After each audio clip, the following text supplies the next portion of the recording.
Papa Francis yavuze ko katolika ubu igiye kuba une religion moderne et raisonnable, niba nabivuga mu Gifaransa, a modern and reasonable religion.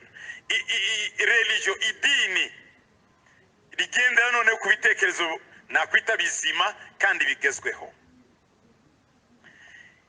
Ibi bigomba gukorwa kuko hari impinduka nyinshi ku isi kandi sigenda ihinduka. Ngo igihe kirageze kugira ngo tuve muri bya bindi byose bya intolerance twavuga ko bariya tutabemera cyangwa biriya tutabyemera, igihe kirageze ngo tubivemo. Tugomba kwemera ko idini nyakuri rigenda rihinduka buri munsi. Ukuri ntikukiri ukuri, ahubwo ukuri kugenda guhinduka. Kuko ukuri si ikintu cyanditswe kwibuye kugira ngo kitazavaho. Yakoresha ijambo zivuga ngo la vérité n'est pas absolue. Truth is not absolute or set in stone. Aravuga ngo ukuri si ikintu kidahinduka, kurahinduka ukuri, kandi si ikintu bashize kwibuye ngo bacyandikeho kitazahinduka. Avuga ko ngo ndetse n'abaate bariya batemera Imana tugomba kwemera ubu noneho ko nabo bayemera. Idini ryabo tukaryemera. Ngo bafite icyo bita ngo they acknowledge the divine. Baremera nabo iby'ijuru, ngo mubiciye mu bikorwa byabo by'urukundo bakora, bafasha abantu, bagirira neza abantu. Ngo biriya biregaragaza ko baate bamwe batemera Imana bayemera kandi tubashigikiye. Ngo kandi ngo kubwo ibikorwa byiza bakora ngo barimo baracungura ubugingo bwabo. Izi ni statement zikomeye za source Vatican. Ngo they are becoming an active participant in the redemption of humanity. Ngo aba batemera Imana ariko bafasha abantu, bita ku bantu, ngo nabo barimo barafasha Yesu gucungura abantu. Ngo through humility, duciye mu guca bugufi, kwibaza mu mitima yacu, dusenga tureba, ngo twamaze kwiyemeza ibingibi muri iyi minsi twari tugize hano. Ngo twiyemeje ko itorero ritagomba kongera kwemera ko umuriro ubaho. The church no longer believes in all literal hell where people suffer. Dukuyeho ikintu twavuga ngo umuriro ubaho ntawo kibaho.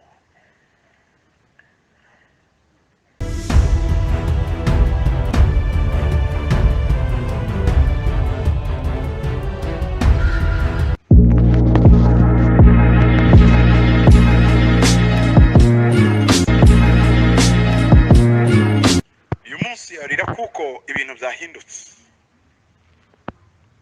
Ibintu byahindutse gute?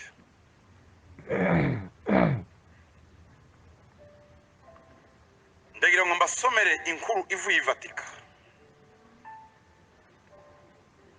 Ubundi katolike ni itorero rinini rigize abakristo.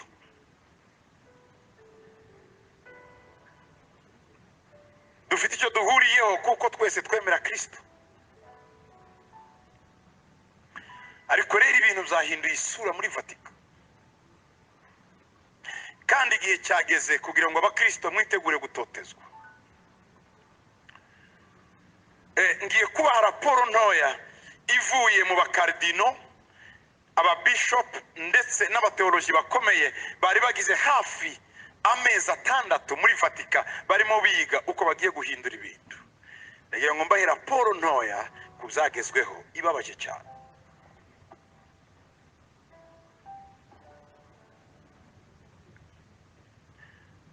Hashize amezi 6 abakardinale, abaeveke n'abateoloji bakomeye bari bahuriye bose i Vatican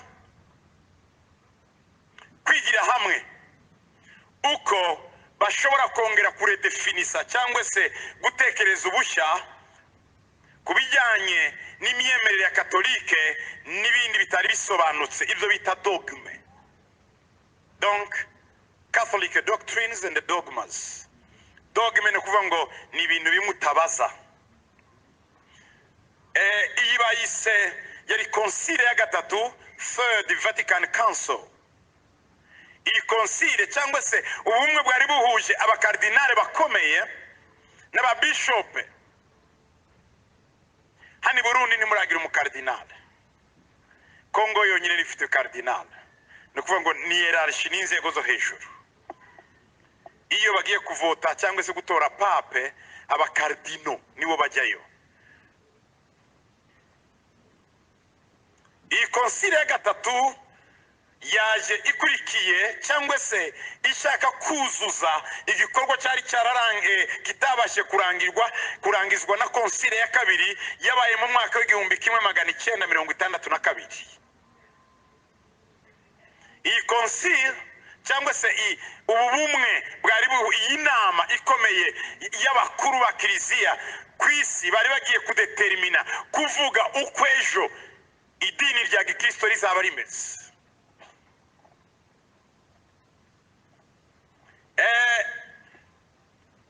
Pape Francis yavuze ko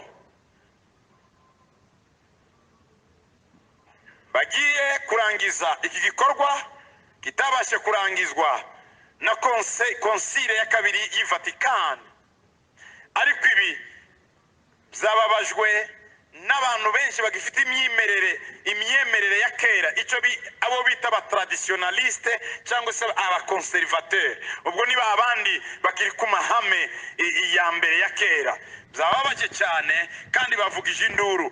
Ariko iyi siyo n'abayirimo benshi banejejwe n'imyanzuro yavuye i Vatican. Ndimo ndasoma amakuru yatanzwe n'ikinyamakuru cyitwa Diversity Chronicle cyo muri Arizona, donc gikorresponda ni Vatican.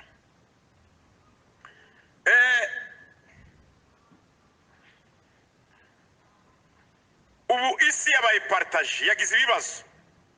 Abantu bamwe barimo baribaza aho tugiye kugana, abandi baravuga ngo kiliziya noneho niyo ikiba kiliziya.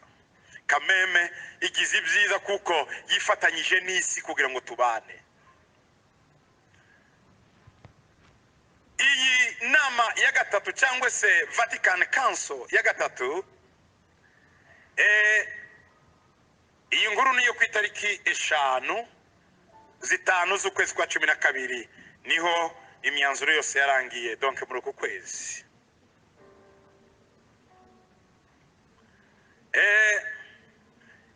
Papa Francis yavuze ko katolika ubu igiye kuba une religion moderne et raisonnable, niba nabivuga mu Gifaransa, a modern and reasonable religion. Religion, idini rigendera none ku bitekerezo nakwita bizima kandi bigezweho. Ibi bigomba gukorwa kuko hari impinduka nyinshi ku isi kandi sigenda ihinduka. Ngo igihe kirageze kugira ngo tuve muri bya bindi byose bya intolerance twavuga ko bariya tutabemera cyangwa biriya tutabyemera. Igihe kirageze ngo tubivemo. Tugomba kwemera ko idini nyakuri rigenda rihinduka buri munsi. Ukuri ntikukiri ukuri, ahubwo ukuri kugenda guhinduka. Kuko ukuri si ikintu cyanditswe kwibuye kugira ngo kitazavaho. Yakoresha ijambo zivuga ngo la vérité n'est pas absolue. Truth is not absolute or set in stone. Aravuga ngo ukuri si ikintu kidahinduka, kurahinduka ukuri, kandi si ikintu bashize kwibuye ngo bacyandikeho kitazahinduka. Avuga ko ngo ndetse n'aba ate bariya batemera Imana tugomba kwemera ubu none uko nabo bayemera. Idini ryabo tukaryemera. Ngo bafite icyo bita ngo they acknowledge the divine. Baremera nabo iby'ijuru, ngo mubiciye mu bikorwa byabo by'urukundo bakora, bafasha abantu, bagirira neza abantu. Ngo biriya biregaragaza ko ate bamwe batemera Imana bayemera kandi tubashigikiye. Ngo kandi ngo kubwo ibikorwa byiza bakora ngo barimo baracungura ubugingo bwabo. Izi ni statement zikomeye za source Vatican. Ngo they are becoming active participant in the redemption of humanity. Ngo aba batemera Imana ariko bafasha abantu bita ku bantu ngo nabo barimo barafasha Yesu gucungura abantu.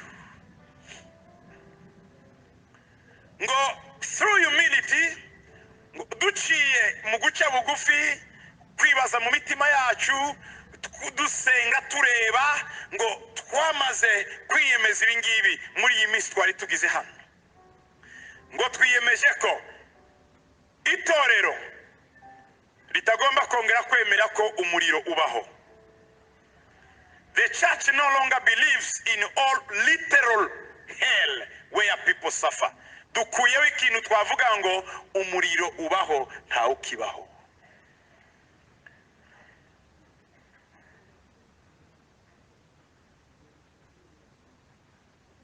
Ngo iyi doctrine y'umuriro ngo iragenda igatandukana n'ibyo twemera ngo ni urukundo infinite love of God.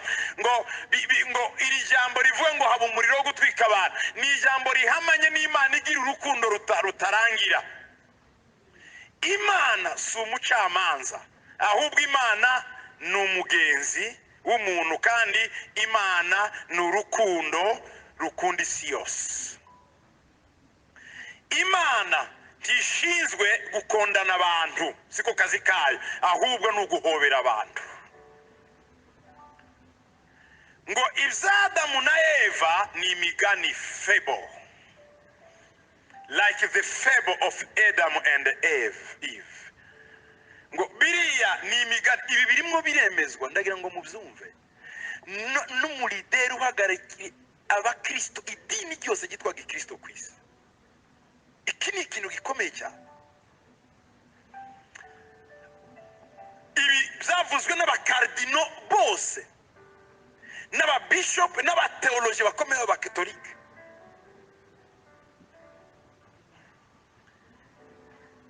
Ngo nk'uko Adamu na Eva ari fable, donc ni imigani, ni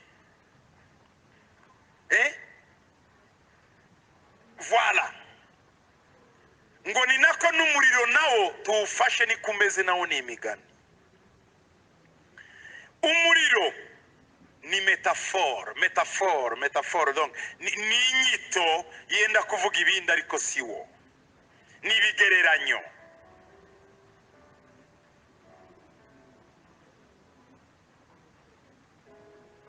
Bariya bapfuye bose imitima yabo itegerereje ahantu kuzahura n'Imana y'urukundo, nta kibazo bafite. Pope Francis declared, ngo yabideclaye,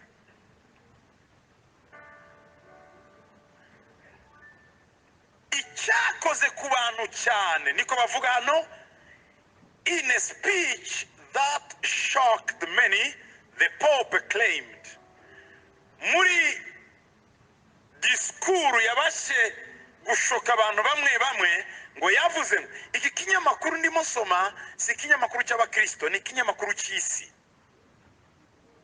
ni ikinyamakuru cy'isi. Ngo amadini yose n'ay'ukuri, all religions are true. Amadini yose n'ay'ukuri,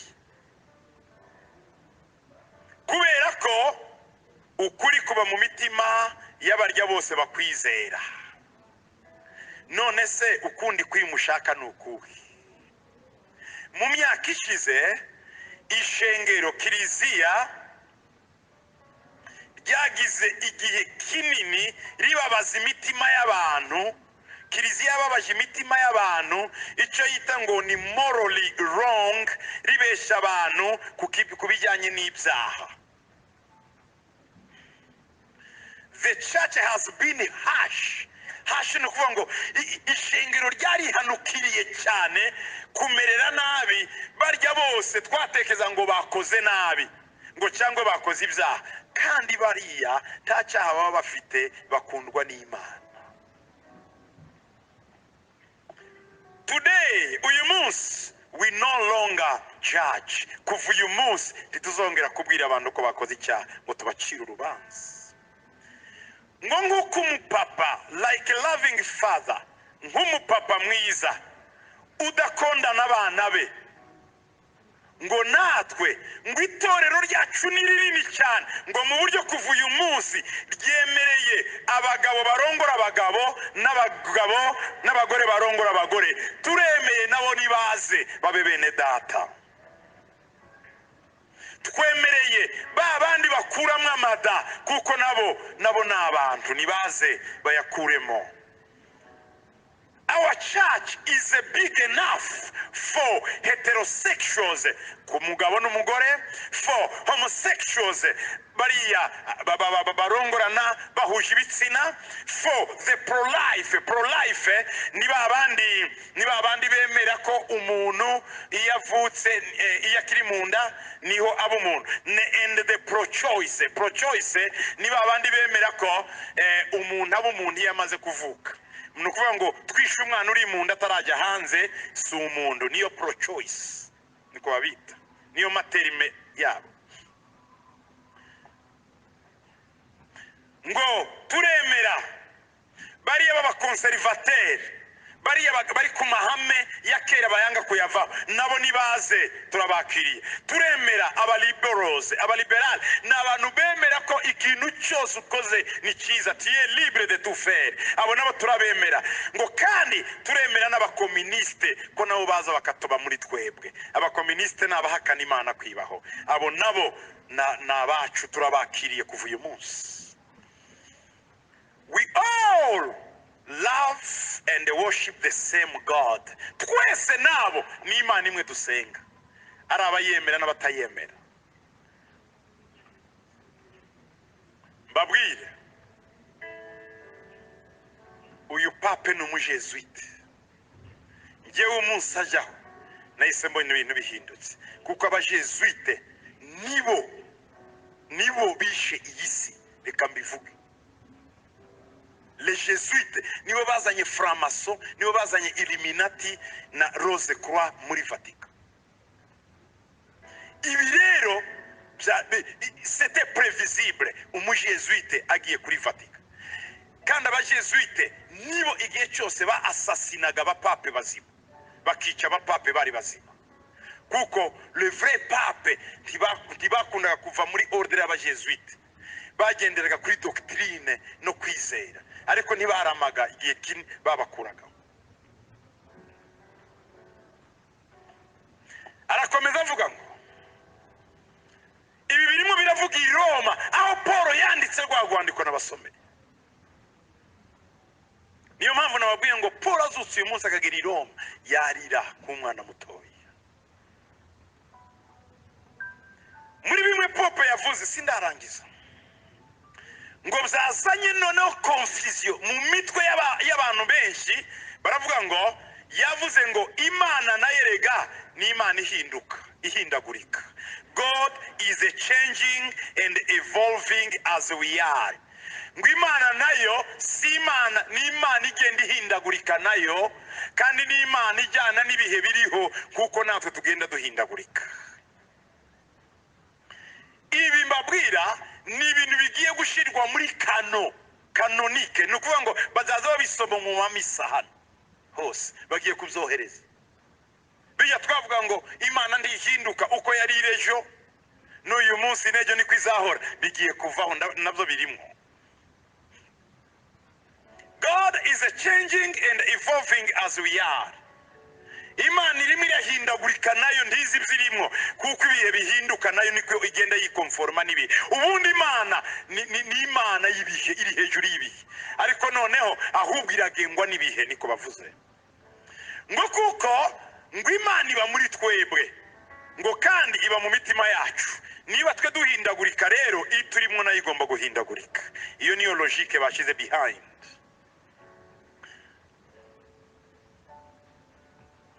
Bibiliya ni igitabo cyiza. The Bible is a beautiful holy book.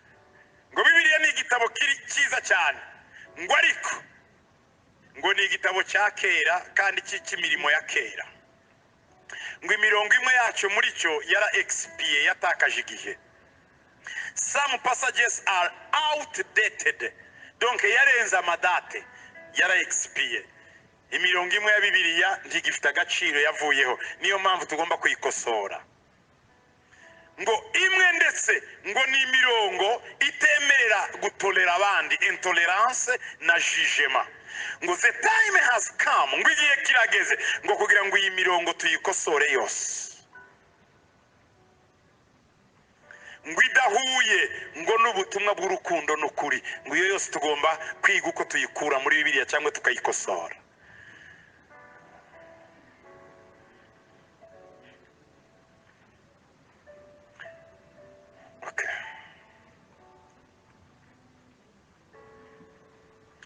Ngo biciye mu byo twebwe twumvikanye kandi twumvishe, kuva uyu munsi tugiye gutangira gusengera abagore kuba abakardino, ababishope ndetse abapadiri. Ngo ndetse ngo ndabyizigira mu minsi izaza, ngo iyi ntebe nicayeho y'umupope ngo hazabaho umugore ari uyicayeho, umugore yicaye ku ntebe hejuru ya Vatika. Ariko ntibitangaje, Bibiliya iravuga ngo mbona umugore yicaye ku misozi 7. I Vatika i Roma ni umujyi ufite imisozi 7.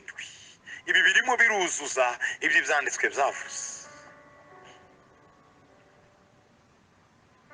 Sinzi niba mwumva ibintu, sinzi ko mubyumva uko mbyumva njyewe, namwe murabyumva.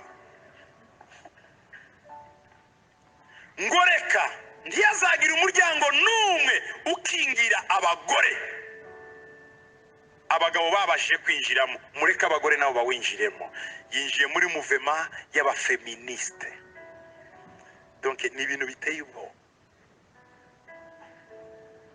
In addition,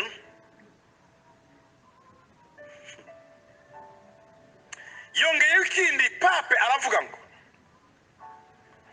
ikico cyababaje abanyaburaya, of course n'abanyamerika ndetse n'ababishop bamwe muri Afrika bareagise, ndababwira reaction zabo. Ariko cyababaje ababisi bo bababaye, ibindi ibi byose mvuga babishimye, barimo barandika commentaire nyinshi ko voilà niyo église kiba église. Donc abantu barishimye cyane majorité hanze. Yongeye kuvuga kubijyanye na racisme cyangwa se kuvangura amoko. Yakondanye ivangura ry'amoko, aravuga ngo akubita ndetse no ku meza aho yarimo avugira muri Sembazerike hejuru, akubita ku meza cyane arakaye. Aravuga ngo birababaje kubona impunzi z'abanyafurika ziza mu Buraya ariko zigahura n'abafaransa n'abaespanyole n'abataliyane ndetse n'abanyaburaya bafata amato, ubwato bubajyanye bakaburuha mu mazi, kandi aba nabo bararemwe n'Imana, twakabaretse ngo baze tubane nabo. Aba barimo baratereganwa nk'uko Mariya na Yosefu bimwe icumbi bafite akana Yesu cyangwa Yesu. Ngo ibi birababaje cyane kubona barimo bimira aba ba immigra b'abanyafurika bazino bakabirukana, ngo ibi biragaragaza ko nta rukundo rw'Imana bafite. Ngo none ubu tugiye mwumve, ngo abazongera gusubiza impunzi z'abanyamahanga hanze, abayimigra, ngo bakabima ibyangombwa, impapuro zo kuba mu kiriya gihugu. Ngo barimo barahinduka umugongo wabo, barimo barawuhindukiza kugira ngo bataba abakristo nyakuri, ngo ntibabe abakurikira Kristo. Ngo kuko racisme ngo ntabwo ari ubukristo bwuzuye. Ngo racisme ni ugusuzuguza umuntu. Ngo iyo umuntu yayigize ngo a racist cast aside his humanity to become a beast. Ni ukuvuga ngo racisme cyangwa se ivangura ry'amoko ngo rishira iruhande ikiremwa muntu, ngo ukamugira inyamaswa ngo cyangwa ukamugira dayimoni. Ngo icyo gihe ngo uyu muntu ukaba umwambitse satani muri we, kandi ikibi cyose kikaba muri we. Abivuze ibi ngo abantu benshi bakomye amashyi, ariko akomeza avuga ngo abisilamu abahindu ari n'amadini akomeye ngo ndetse n'abanyafurika bemera imana za gakondo zabo ngo bose abo baremwe mu shusho y'Imana kandi n'abana b'Imana ngo kubanga no kubanga Imana no kwanga Imana kubasubizayo no gusubizayo Imana ngo ndetse no kwirukana ubutumwa bwa Kristo ngo dusengera hose haba mu mashengero haba mu masinagogi haba muri moske haba muri mandire ngo ntacyo bivuze ngo abo bose dusenga Imana imwe kandi twese turi abana b'Imana ngo bamwe bavuga ngo ni Imana abandi Yesu abandi bakayita Adonai abandi Allah abandi Krishna ngo twese ni Imana imwe dusenga y'urukundo ngo kukuri ngo ndashaka kubemeza ko twese turi ab'Imana kandi dusenga Imana imwe. Ibi ni ibyavuye i Vatika. Akomeza avuga ngo umuntu wese uzima aba banyamahanga gucumbika iwabo ngo akirukana abanyafurika n'ababisilamu ngo tuzamukura muri membership ya eglise no kuvuga membership tuzamukura mu gitabo cya kiliziya mu muryango wa kiliziya ngo ikindi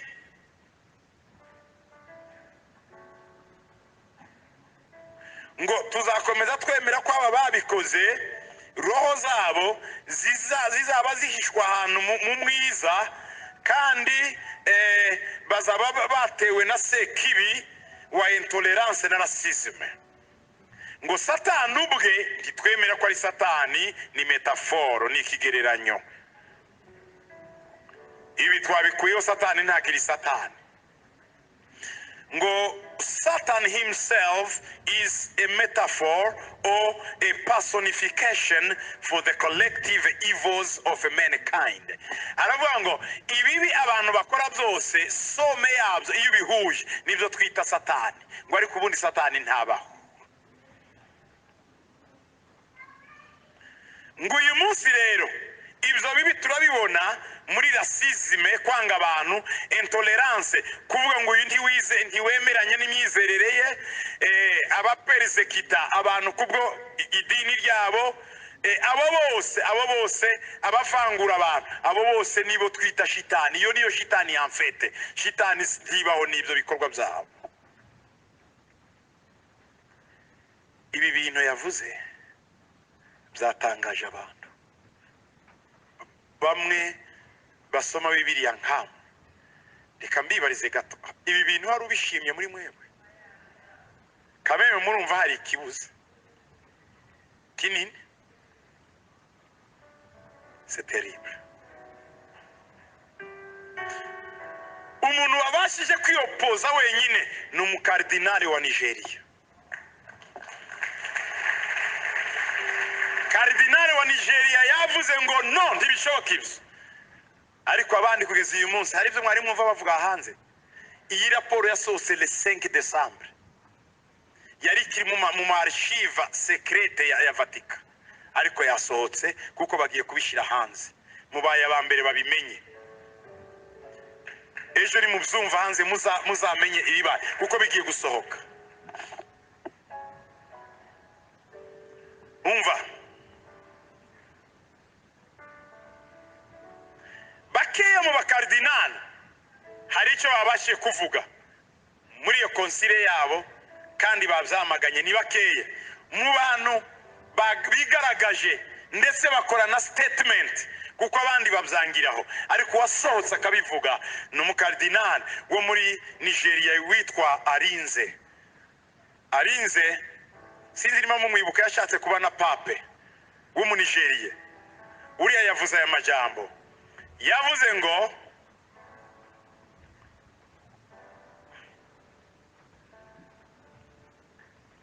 none se turacakora iki niba ukuri kutakiri ukuri duhagaze kuki uyu munsi ukundi kuri he niba ibyo twemeraga ko ari ukuri bivanyweho duhagaze kuki? Nicyo kibazo atangiye yibaza. What do we stand for if we declare that truth is relative? Niba ukuri noneho kugenda guhinduka ubu duhagaze kuki? arimo aribaza icyo nababwiye ku cyumweru, urufatiro rwacu ni uruhe? Mwibuke ibintu bitanu nababwiye. Fondasiyo, kugira ngo ubashe kubaho ugomba kuba ufite fondasiyo. Niba iyi fondasiyo ivanyweho haragiki. C'est dommage. Yavuze rero ngo contrary, ngo njyewe simpamanya nabo ngo ukuri kubaho, kandi ukuri turagufite, kandi ukuri kuturimo. Ibi byose bavuga ngo ni urukundo ni tolerance, biriya ni ukubura identite. Iyo ufite identite nyakuri, iyi ni lack of identity. Iyo umuntu yabuze identite ahinduka homosexuel. Yabura identite kuko ari umugore agashaka kuba umugabo, kuko ari umugabo agashaka. Iyi ni manque ya identite, ariko si ukuri. Aravuga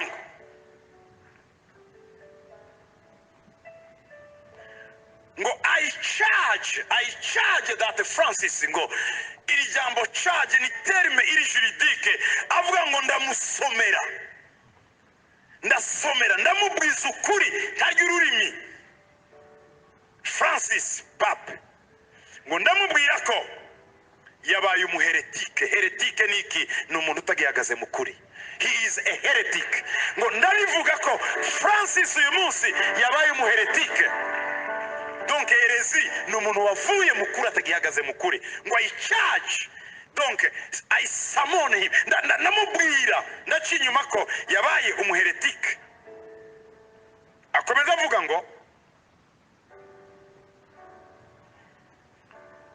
and that he is not a valid pope. Ngo kubwizo mpamvu ntakiri umupapa uri valable, atakaje agaciro. Arongera avuga ngo indeed Francis is no longer even a Catholic. Ngo ntakiri n'umukatolike, ntakiri pape muzima, ntari mukuri, ndetse si umukatolike. The seat of Saint Peter is vacant. Ngo iriya ntebe yo muri kiliziya ya Petero iri i Roma nta muntu igifite, ni vacant. La place est vacante. Ibi bintu ntugire birimo biravuga umukardinali. Iyo abari gitwaza muba mubyumvishe ngo uriya byenda ntakunda katolike cyane. No, biravuga umukatolike kardinali wageze ku rwego rw'abakardinali. Aravuga ngo kuva uyu munsi kuri we Vatican ntigifite umupapa, kandi niwe wa kabiri ufite abakristo benshi ku isi b'abakatolike mu gihugu. Abambere ni muri Argentine cyangwa Brazil. Abafite abakatolike benshi ubu, uyu ni uwa kabiri, Nigeria. Uyu ni uri muyivuga, utavuga ngo buriya pasiteri rwose yanga katolike. Si njyewe, ni pape, ni kardinali uri muyivuga. Nge ndimo ndabasomera ripoti, hanyuma nkagereranya no mu Baroma ibyo Paul yavugaga. Aravuze ngo I'm now a sede vacantiste. Iri ni ijambo sede vacantiste. Ndi umuntu utagifite igitwikiriwe, singifite couverture. Ndi umuntu uyobowe n'umuntu utakiriho.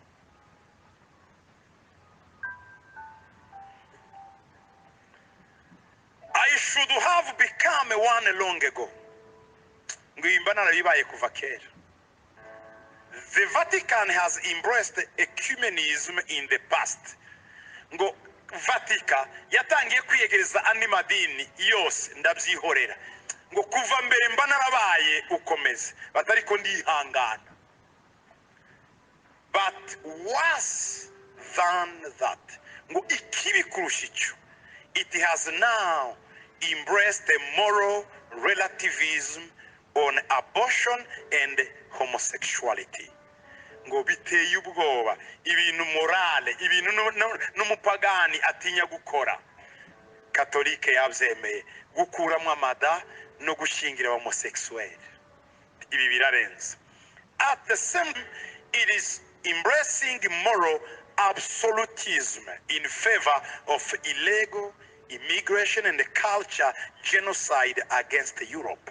Aravuga ngo ikindi kintu giteye ubwoba nuko barimo bemera immigration iri illegale kandi na genocide, culture ya genocide igiye gukorerwa uburayi.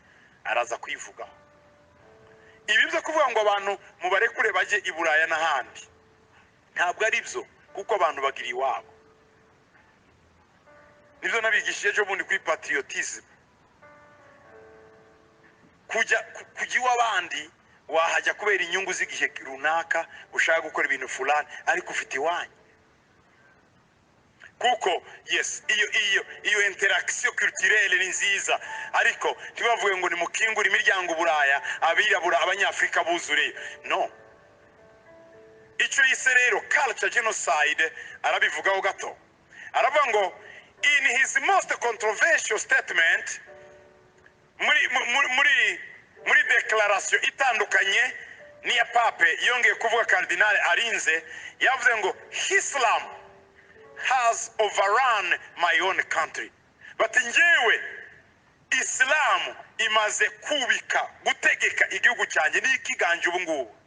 And now it threatens to overrun Europe. Ngo none Islam igiye kongera guhindura Europe.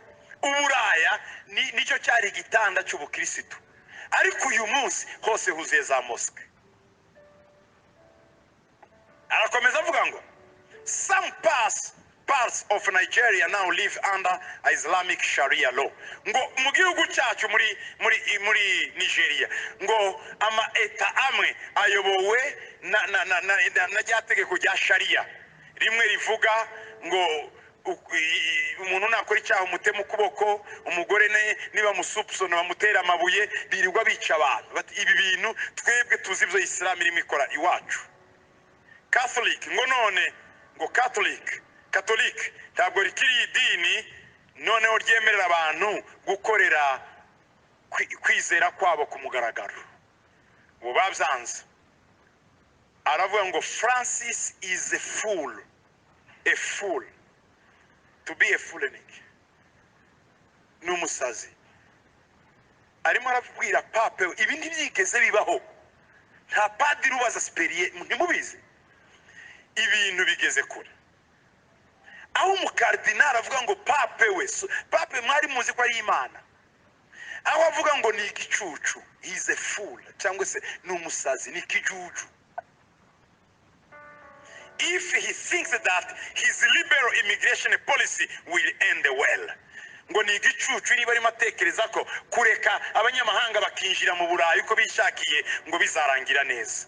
Aravuga he has betrayed Western civilization. Ngo il vient uyu aje gubetraying, donc gutrahisa civilisation y'u Burayi. Vatican City will one day become a giant mosque if things continue in Europe along their present course. Ngumunsi umwe mubyitege muzabibona iriya Vatican mureba izahinduka mosque. Ibi bintu nibikomeza kumera gutya. Yamubwiye ibintu bikomeye cyane. Those in the West who ignore this truth do so at their own peril. Ngo abanyaburaya mwese mugiye kwirengagiza ibi bintu bizababarweho. Ubu niko bimeze. Niko bimeze i Burayi ubu ngubu, abisilamu nibo bakomeye. Iyo ubwirije amategeko yasohotse mu Bwongereza ngo nubwiriza umwisilamu agakizwa azakurega bagufunge, ariko iyo umukristo abaye umwisilamu nta kibazo. Ni mu Bwongereza. Ubwongereza nibwo bwatwandikiye Bibiliya ya mbere. Abisilamu bamereye nabo Buraya ubu baraza bakabyara uburyo bwose, kuko we yemerewe kugira abagore 4 5.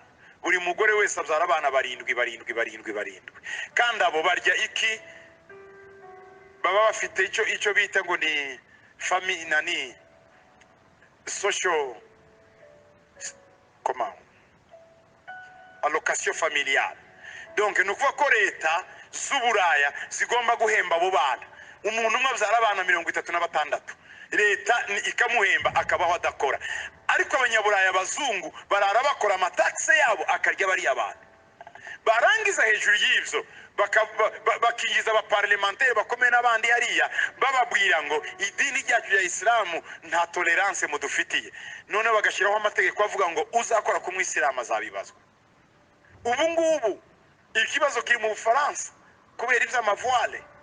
Communauté européenne yahagurutse ngo mugomba kubareka bakambara uko bashaka. Ni ibibazo bikomeye.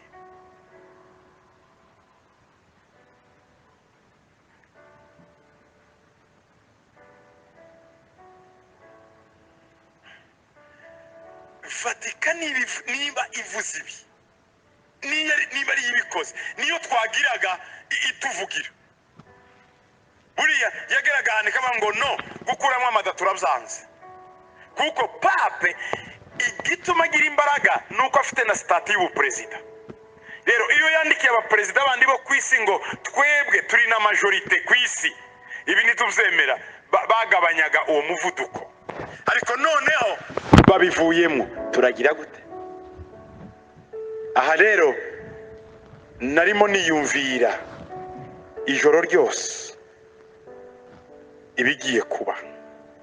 Umuntu ashobora guprojeta deja ibibazo tugiye kugira bikomeye.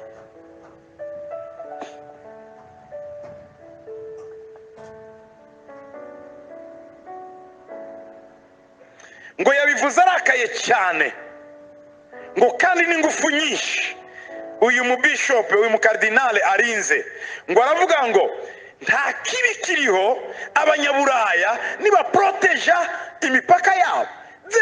There is nothing wrong with European who want to protect their border. Nta kibazo kiriho. The problem is that there is not enough border control and the immigration policies are far too lenient in Europe. Aravuga ngo ikibazo gihari gusa ntibabasha gukontrola imipaka, ariko bayikontrole nta kibazo. Buri muntu wese agira ashiraho immigration. Umunyamahanga ntafa kwinjira uko ashatse. No mu ijuru hari immigration. Ugira ngo mwese muzajyamo nubwo pape yavuze ngo bazajya bose. Ntibishoboka. Uwanditswe mu gitabo cy'umwana w'intama, mu gitabo cy'ubugingo, niyo visa. Wakiriye Yesu. Ugira ngo ibarimwe bavuga ni verite, batashanga. Bazatangara cyane isi yose igiye mu muriro. Bizabatangaza cyane. Babesha abantu ntibababwiza ukuri. Imana yanyibukije iduha ministère de la parole authentique. Imana yarambuye ngo bahaye ubu butumwa ministère de la parole, mugende mwigishe ijambo ry'ukuri ngo mukosore amaherezi agiye kuzaza. Nibazaga ayo maherezi sinyumve uyu munsi nayabonye. Bivuga ko tugiye guhangana, ibintu bigiye kuba ku mugaragaro.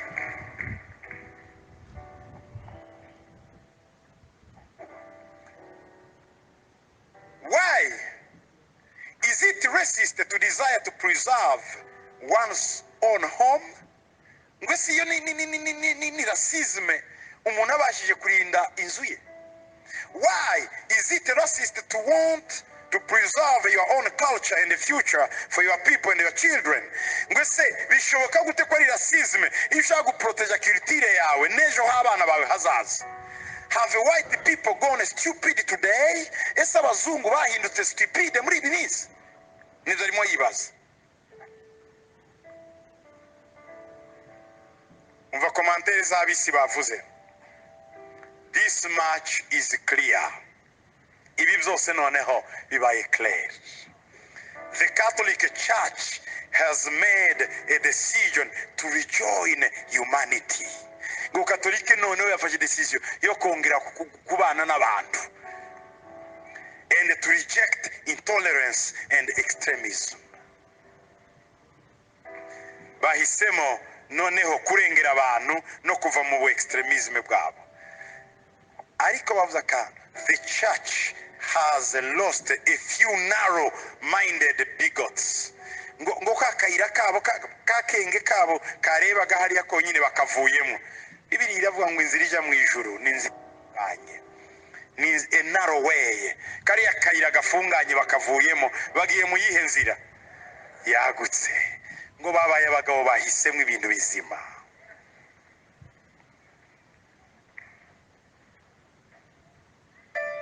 with reports of some small parishes and a few cardinals and the bishop defecting.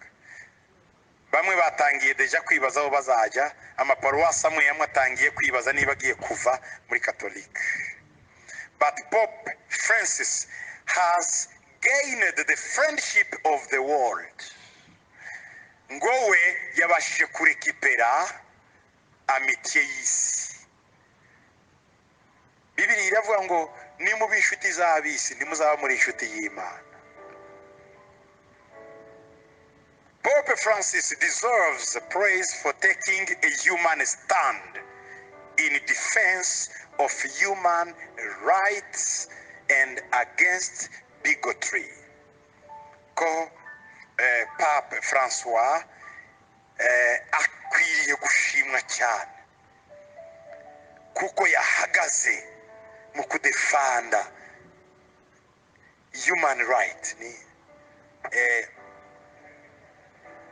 agateka kazi na muntu, hanyuma akarwanya twa twiyumviro dupfuye. Ibi muraza kubisanga mugende muri mu kinyamakuru cyitwa kuri online Diversity Chronicle, donc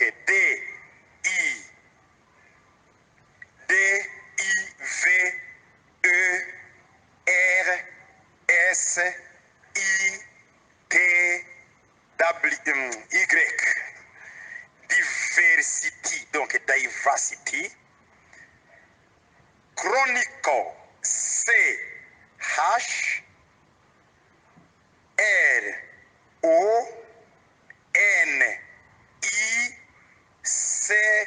CHRONICLE, Chronicle, nibyo nabivuga mu Gifaransa, Chronicle,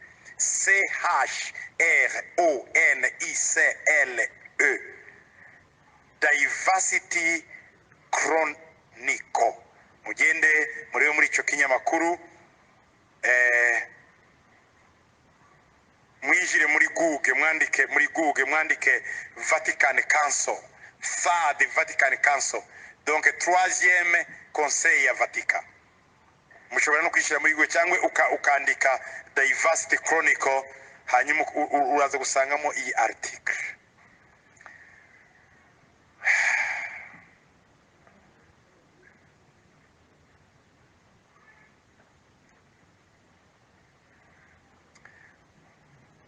Hari reaction mufite?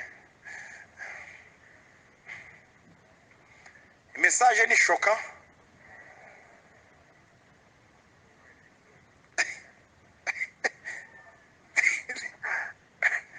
Ibintu birakomeye.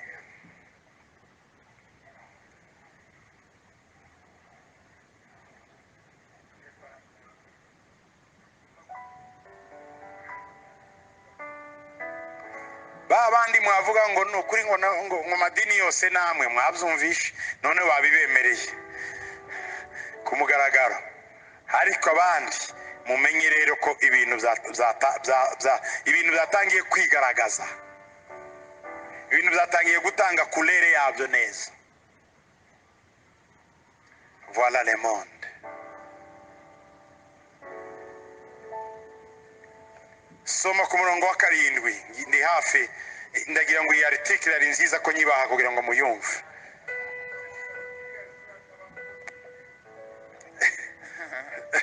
Ya nivyo hagomba kuba zihutirwa conseil y'abakozi b'Imana batandukanye baba Kristo, aba evangelique, abantu bakareba nabo ko bareyagisa kuri iyi article.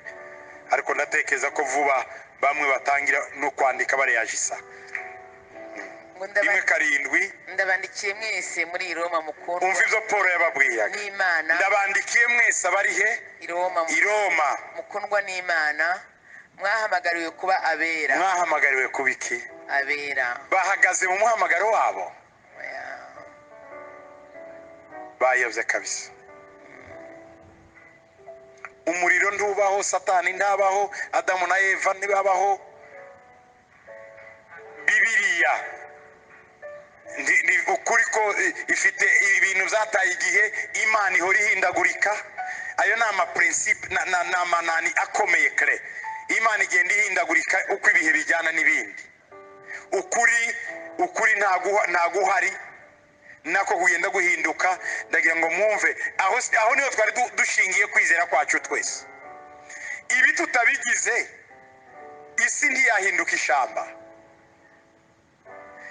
Umuntu nakora icyaha vuga no, mubwira ati no nta probleme, biri yakoze ni byiza cyane kandi Imana iramukunda azaja mu ijuru. Murumva twaba tukibaye na moralite yonyine iyo ukoze ikibi wumva nawe byanze nubwo udakijijwe. Wari wabona n'umupagani yari ubwo atinya no kunywa inzoga kandi arize yiguriye akumva afite agasoni kuko muri moralite ahantu. Mwari mwabona umupagani warongoye agenda afatanye n'umugore utari uwe ku mugaragaro? Nabo hari akantu babikora bihishe. Donc ibyo ni ibintu Imana yashyize mu mitima yacu, yaba ari umupagani yaba ari inde, kwemera ko Imana ikondana ikibi. Ariko uyu munsi nta kondanasi yari ngo Imana ni nyarukundo. C'est terrible. Yesu uyu munsi yahindutse kuri bamwe, ntakiri wa mu Yesu tuzi. Ariko mbabwire Bibiri imuvugaho muri Yohana 14 rimwe 14.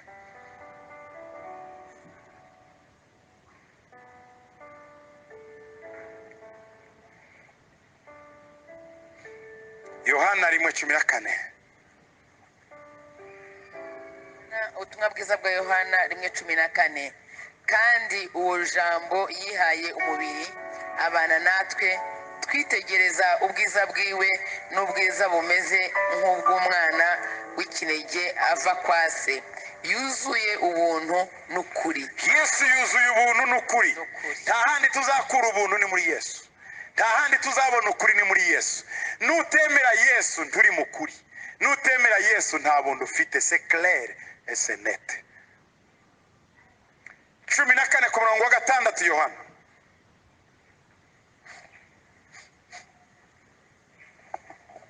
Yohana 14:6 avuga ngo Yesu aramubwira ati ni jewe nzira n'ukuri n'ubugingo, ntawe ushika kuri data ntamujanye. Amen. Amen. Yesu arabivuga neza ngo ninjye nzira, ninjye ukuri, ninjye ubugingo.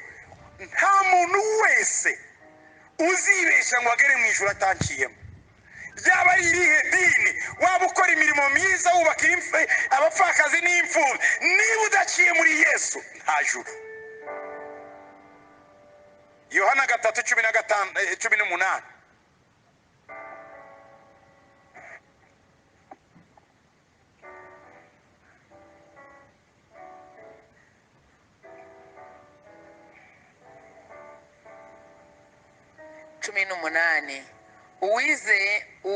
Umwizeye ntazotsindwa n'urubanza, ariko utamwizeye aramaze gutsindwa kuko atizeye izina ry'umwana w'Imana w'ikinege. Amen. Amen.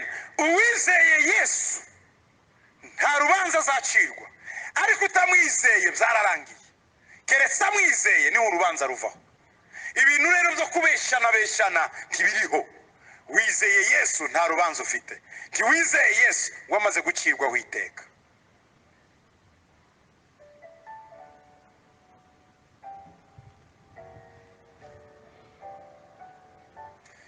Igitabo cya mbere cy'Abakorinto igice cya 2 ku murongo wa 2. Abakorinto ba mbere igice cya 2 n'umurongo wa 2 avuga ngo ugeze ku wa 5.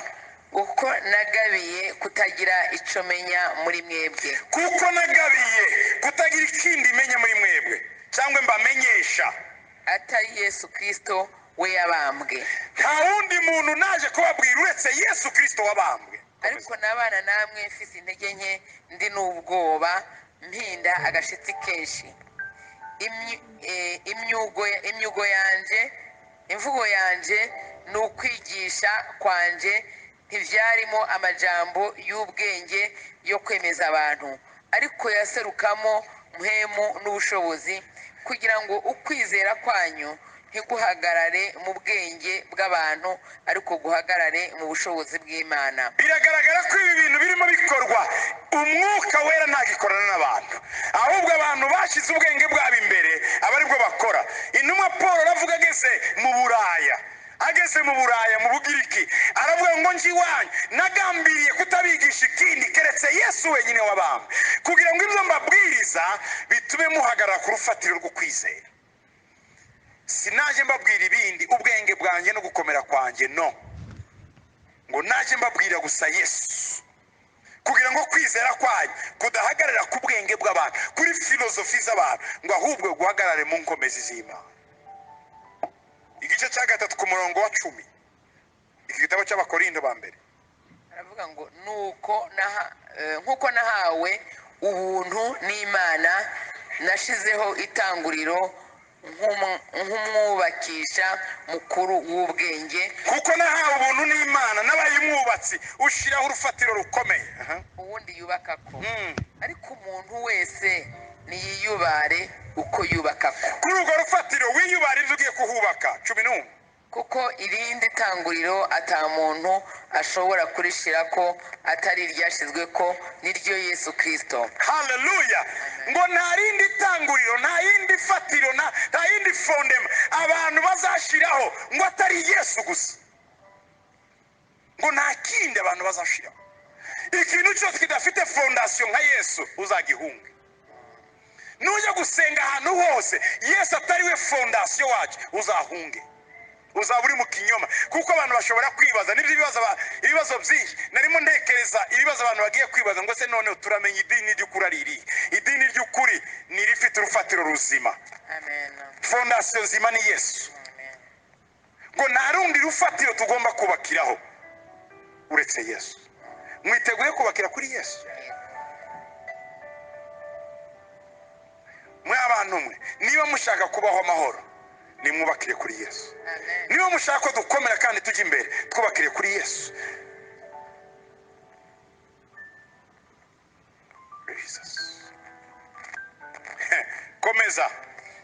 komeza ku murongo wa 12. 12 ngo ariko iryo tanguriro umuntu niyaryubakisha ko izahabu. iryo tanguriro hari abantu baryubakishaho ibikoresho bitandukanye, izahabu canke ifeza canke amabuye y'igiciro cyinshi canke ibiti canke ubwatsi canke ibishakashaka. igikorwa cy'umuntu wese kizoseruka. kizogira gute? kizoseruka. wa munsi uzogiserura kuko uzohishuranwa n'umuriro, kandi igikorwa cy'umuntu wese uwo muriro uzokigeza ico kirimo. 14. igikorwa cy'umuntu ico yubatse kuri iryo tanguriro nicarama azohabwa ingero. igikorwa cy'umuntu nicasha azobura ingero, yamara ubwiwe azokira ariko nk'uwokowe mu muriro. aha icyo Paul aravuga imyizerere n'imyemerere abantu bafite, ariko kandi akavuga n'imirimo abantu bashiraho. iyi mirimo tuvuga ngo abantu bakoze neza, abagizi ba neza bafasha abantu, ngo ikintu cyose kitahagaze ku rufatiro ntacyo kivuze. ngo ariko iyo wahereye ku rufatiro Yesu akabaho, yewe nubwo wakora duke, nubwo wakora twinshi, Imana izakwibuka, kuko ibintu bihagaze kuri fondasiyo. ariko iyo urimo wubakira iruhande rwa fondasiyo, ibyo uzubaka byose bizaba ubusa, uzaba wubatse ku musenyi.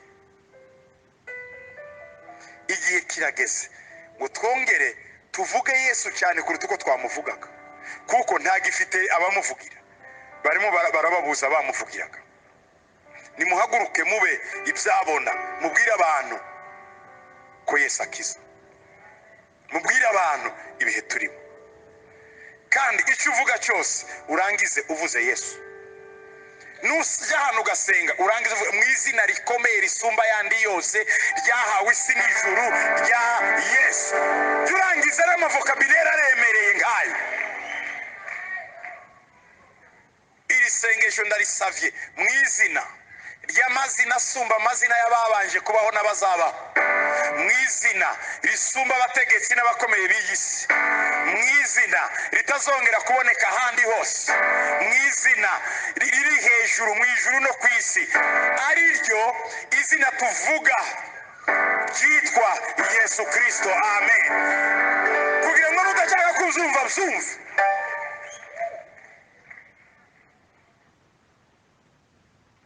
En fait, izi nyigisho ni inyigisho ry'idini bita New Age, Nouvelle Age, New Age, niyo ifite izi teori zose.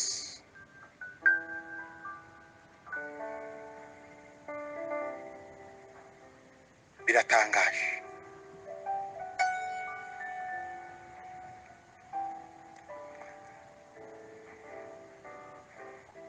Icyamba ngo ubuyobozi bw'ishengero rya Katolike mu Burundi rwitandukanye n'iyi declaration y'Ivatika. Icyamba ngo ubuyobozi bw'ishengero rya Katolike ry'u Rwanda bitandukanye n'iyi declaration y'Ivatika. Nk'uko u Rwanda rwahagurutse muri Anglikani mu bihugu byari biteranye, Archbishop Colin aravuga ngo twe ntituzaba homosexuel. U Rwanda rurahaguruka rurataha, ibindi bihugu byanumye biraceceka. Batashe igice kinini cyo muri Etazini kiza gusaba sukuvere kuyoborwa n'u Rwanda. Cy'Abanglika baraza ngo Archbishop Colin mutuyobore kuva uyu munsi province ya Etazini yari yo mu majyepfo za Atlanta gukomeza tuzadutanga raporo i Rwanda. Kuko biriya ntitwabyemeye. Ndagira ngo namwe Burundi mwarabyanze, mwarabivuze ku mugaragaro. Ntibavuze muri nane kuko Colin yahoraga ahanganye buri munsi yandikwa mu nyamakuru. Abandi hari abavugira hariya mu nama ariko ntibashobore kudeklara, bibaho nabyo. Martin Luther King Jr yaravuze ngo simbabazwa n'abantuka, mbabazwa n'abankunda baceceka. Iyo umuntu acecetse nicyo kibazo. Guceceka ni ukwemezanya n'ikibi. Ibi bintu usomye ndagira ngo mbabwire ko bikomeye. Timumbone mumbabarire mbibabwire, timumbone ndi hano i Burundi ndi umulideri ukomeye ku isi. Ibi mbabwiye uyu munsi birara muri Vatika.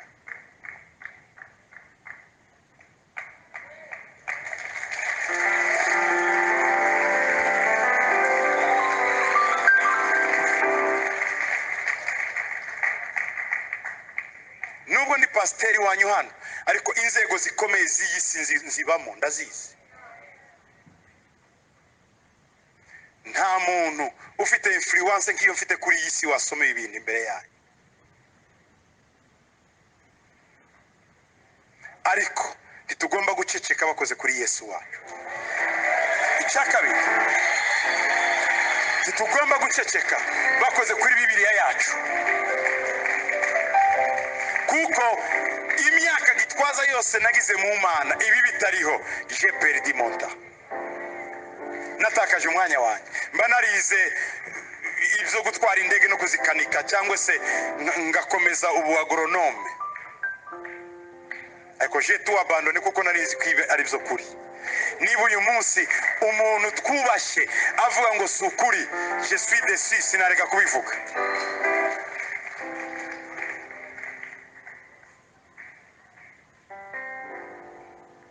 Ariko ndababwira ko ari risk ikomeye. Wowe ubivuze nta kibazo. Hari abantu bavuga ibintu ntibyumvikana, hari uvuga gato gusa. Kuko mu matorero yacu yose haba harimo abaje b'abayisilamu n'abakiriziya baje kumva ibyo tuvuga. Ndagira ngo mubyumve, pape wanyu yadekonye. Mwe muba muza kumva ibyo tuvuga. Pape wanyu yadekonye.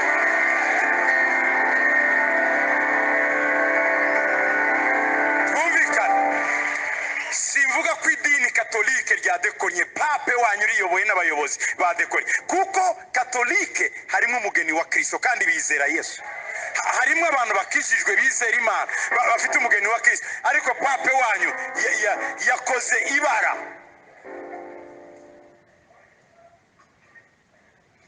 Kuvuga ngo Bibiliya dukuremo amaverisha ashaje atajyana n'igihe, niyihe imprimeri yindi izongera gukorwa? Bibiliya yaravuze ngo uzongera muri iki gitabo cyangwa akagabanya, ngo nanjye nzagabanya imyaka ye. Niko Bibiliya ivuga mu Byahishuriwe.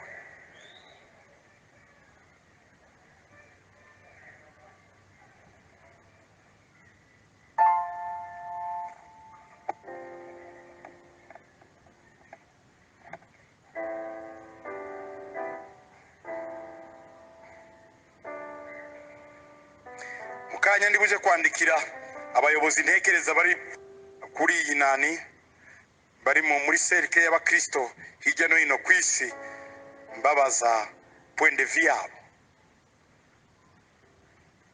kugira ngo turebe icyakorwa.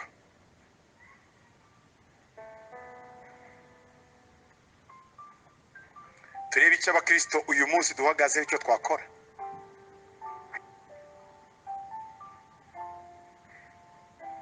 Ese turemera abakristo bacu bemera ibi?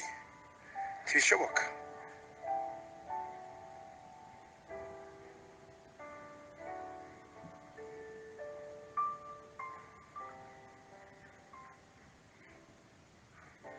Ntibishoboka.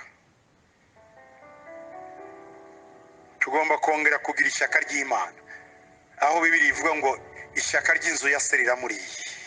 Tugomba kugira ishyaka rya Yesu Kristo.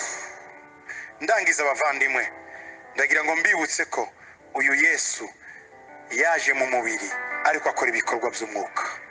Yesu uyu uturimo ashobora gutuma tuvuga dushize amanga, tudatinya, tukamamaza ubutumwa hirya no hino.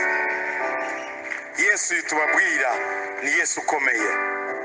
Imana ishimwe cyane. Amen, amen. Ndaza gusaba timu yacu hano, ariko message yanditswe mu Cyongereza, sizi ko mwayimenya, baze kubohereza kuri SMS zanyu iriya link yanditsweho iyi message kugira ngo muyimenye. Byanditswe mu Cyongereza, mwareba bazi gusobanura neza. Birashoboka ko yaba nasobanura no mu Gifaransa sindabimenye, ariko ndaza kwiba kugira ngo baze kwibohereza ku ma SMS yanyu, babohereze gusa site aho muyikura. Imana ibaho umugisha. Turabifuriza Noheli nziza, tubarabifuriza umwaka mwiza, muzabane n'Imana. Imana izabagiriye neza, Imana izabashoboze, ariko mumenye ko turinjira mu minsi mibi ikomeye cyane, aho abana b'Imana bagomba guhaguruka bagafata iyi misozi, kuko nitutayifata abandi bazayidufatira. Tugomba kuba ba agreseri aho turi hose, haba ku kazi ibyo ukoramo ugaragaza uriwe, haba mu rugo aho uri ugaragaza uriwe, haba iwanyu aho uri ugaragaza uriwe. Iyi misozi tuyihagurukire mu izina rya Yesu. Imana ibambere umugisha kandi Imana ibagiriye neza. Muhaguruke dushime Imana kandi duhimbaze Imana. Wa kuabudiwa na kupewa sifa ni wewe Yesu tu. Reka turimba kwa karirimbo hanyuma duklotire.